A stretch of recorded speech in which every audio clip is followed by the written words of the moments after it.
Perkenalkan, nama saya Vina. Saya akan menjelaskan mengenai tugas 3 hidrologi kelas. Tugas 3 dengan soal yaitu jelaskan pemahaman Anda tentang gambar berikut ini. Berikan contoh tempat seperti apa yang pernah Anda temui. Saya akan menjelaskan gambar yang pertama. Proses runoff sangat bergantung pada tingkat permeabilitas dan jenis permukaan tanah. Berikut akan dijelaskan mengenai persentase aliran runoff yang terjadi di berbagai permukaan tanah. Yang pertama, jika permukaan tanahnya merupakan hutan yang lebat dengan banyak pepohonan seperti pada gambar di bawah ini, maka persentase runoff-nya sebesar 2%, dikarenakan adanya banyak pepohonan yang telah menyerap air, sehingga persentase runoff-nya kecil. Perkenalkan, nama saya Agisana Widianti dari kelas D. Saya di sini akan menjelaskan tentang persentase runoff. Untuk gambar yang kedua, persentase runoff ini seperti terlihat pada gambar, yakni sebanyak 14%, di mana contoh tempatnya adalah seperti di perkebunan atau di hutan yang tidak begitu lebat pohonnya.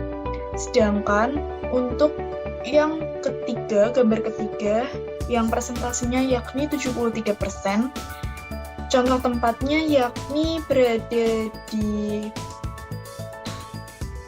desa, pedesaan, terdapat rumah-rumah namun masih terdapat beberapa pohon, jadi tidak begitu gundul. Seperti itu. Sekian dari saya, terima kasih.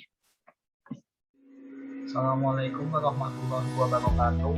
Saya Muhammad Hernanda Aditya Purwono dari kelas D. Di sini akan saya menjelaskan tentang proses runoff. Proses runoff sangat bergantung kepada tingkat permeabilitas tanah di bawahnya. Permeabilitas akan mempengaruhi proses infiltrasi yang terjadi. Berikut penjelasannya. Bisa kita lihat di sini bahwa di gambar ini terlihat keadaan tanah yang kering dan gersang. Tanah yang kering dan gersang biasanya memiliki tingkat kepadatan yang tinggi. Tanah yang kering tersebut sudah sangat kurang dalam hal menginfiltrasi air yang ada di atasnya dan mengakibatkan sulitnya air masuk ke dalam tanah, yang akhirnya mengakibatkan terjadinya runoff atau limpasan permukaan. Perkenalkan, nama saya Anggi Fajar Hidayat. Pada bagian yang terakhir ini, saya akan menjelaskan mengenai jenis permukaan tanah yang dialiri oleh aliran runoff.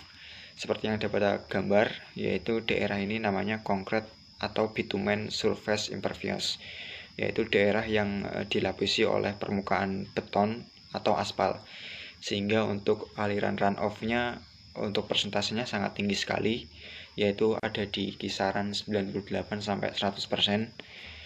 Kemudian infiltrasinya rendah. Untuk tempat atau lokasinya sendiri ini terjadi di daerah perkotaan, kemudian daerah jalan raya, jalan tol, atau mungkin di daerah-daerah yang padat penduduknya. Kemudian jika terdapat di daerah yang banyak bangunannya atau daerah padat, maka runoff-nya juga akan besar, kemudian infiltrasinya kecil. Sementara di daerah yang dominan tanah atau daerah berpasir, maka runoff-nya cenderung kecil dan infiltrasinya tinggi. Maka dari sini bisa diambil kesimpulan bahwa semakin tinggi runoff, maka infiltrasinya akan semakin rendah. Sekian penjelasan vlog dari kelompok kami. Kurang lebihnya mohon maaf. Terima kasih.